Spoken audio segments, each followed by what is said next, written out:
Do your kids know what to do if they are in this situation?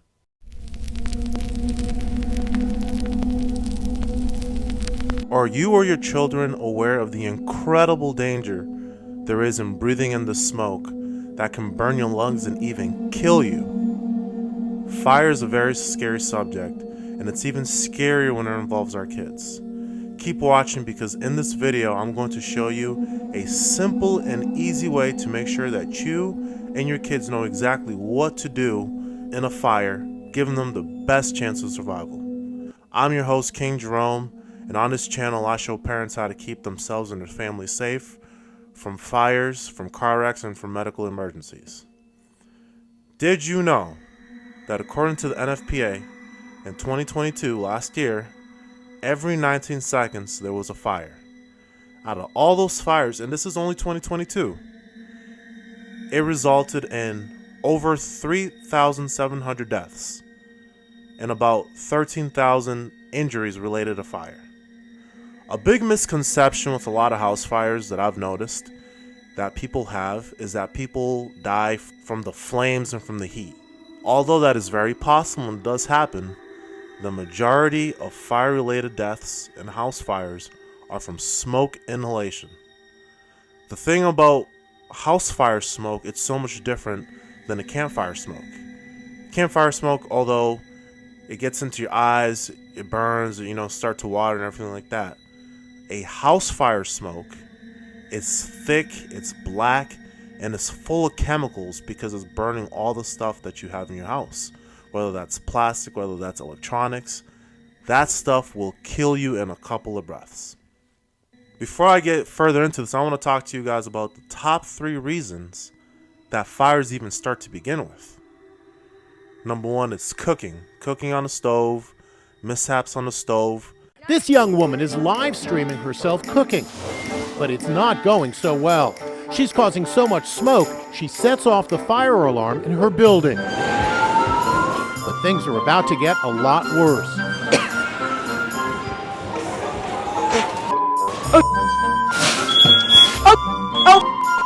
Now she's in big trouble. Oh God. I don't know what to do, guys. I don't know what to do. Help!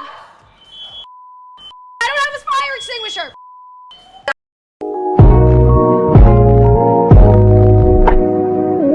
Another very, very big cause that we see, especially in the fire service, that causes a lot of fires during cold months, are heating equipment.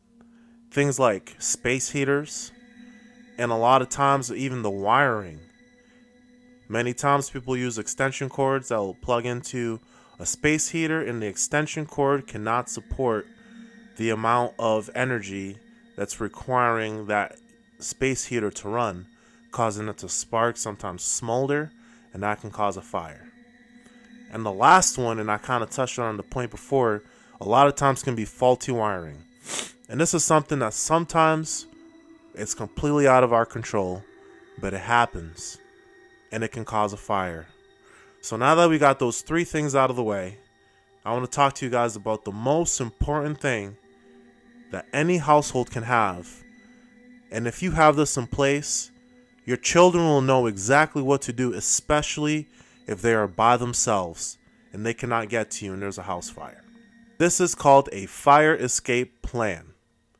A fire escape plan is pretty much a drawn out or planned out route or actions that you will take or your family will take in case there's a fire.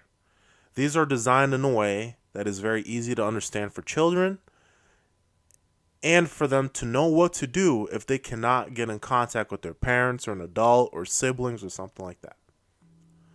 Usually the way this is set up, I like to think of it in a 3-plan system. You got plan A, you got plan B, and you got plan C. Let's take, for example, you live in a 3-bedroom house with 2 bathrooms. And you have children living in 2 of the bedrooms, and you have the master bedroom.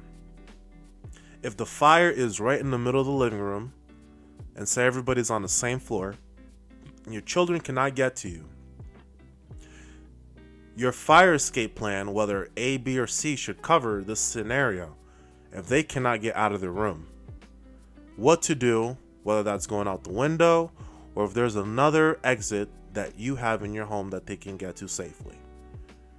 Or another scenario, if the fire is by the front door, the back door, or something like that, where everybody is able to come together or do something else in their plan and that way safely escape. The next important component to have inside of your fire escape plan is that everyone is assigned a job. So if you have small children in one room and you have older children in another room, you can possibly assign the task of one of the older siblings to come help open the window or open the door for one of the younger siblings. Or you can also have another task of someone is responsible for making sure they round up all the pets. Or someone has the responsibility of making sure they have all their important documents that they need before they exit the house. Someone can have the job of making sure they have a folder that has all the emergency contact information that they need if they need to leave the house immediately. Next important thing to have inside of your fire escape plan is a meeting place. If everybody escapes out of the fire and no one is able to have any contact with each other, where is everybody meeting? Is it a backyard? Is it a park across the street?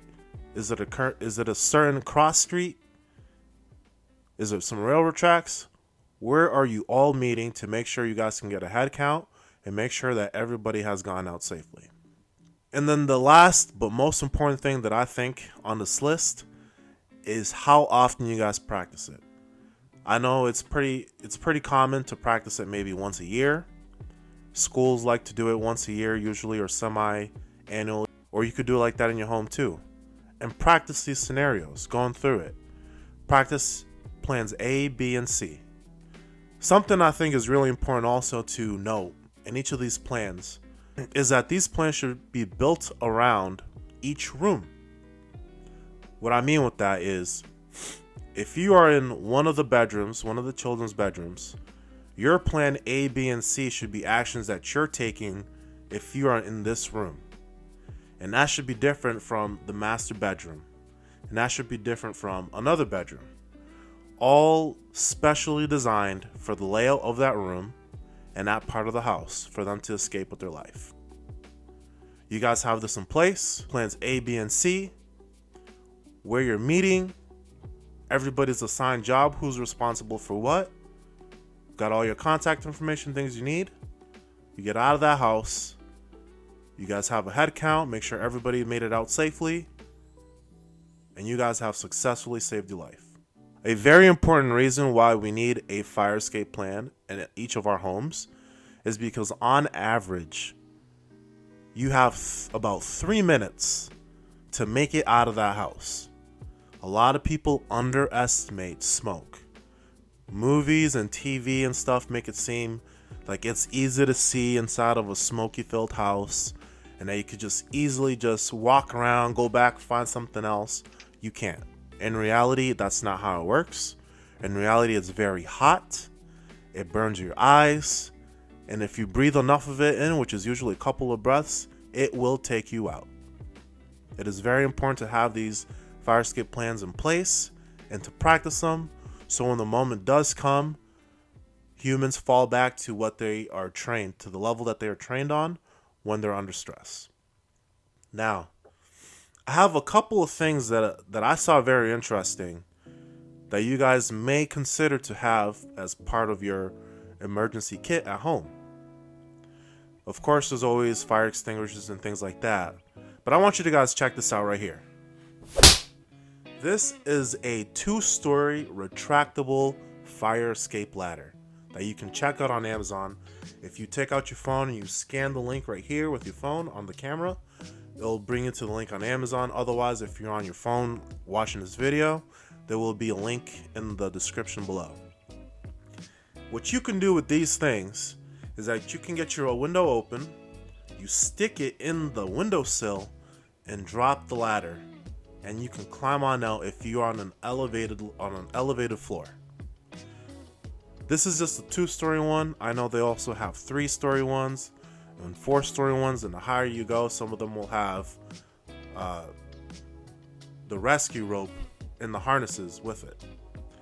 Another very interesting one that I saw, and especially if you have pets and you live on an elevated floor, is this right here also. And it's almost like an elevator for your pets. You put your pet in it and you ease it down the ladder.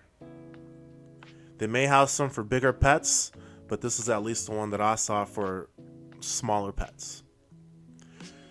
So I hope you guys enjoyed this video. I hope this was very helpful for you. I hope this was eye-opening, very eye-opening, because especially with the winter months, a lot of times we don't think that this stuff will happen to us. But if there's a fire going on almost every 19 seconds around the country, you never know if it will be you who's next. So I hope you guys enjoyed this video. Make sure you like, make sure you subscribe, make sure you share this video, comment what you think, let me know what you're thinking, if this helped you out or not. And I hope to see you guys in the next video. Peace.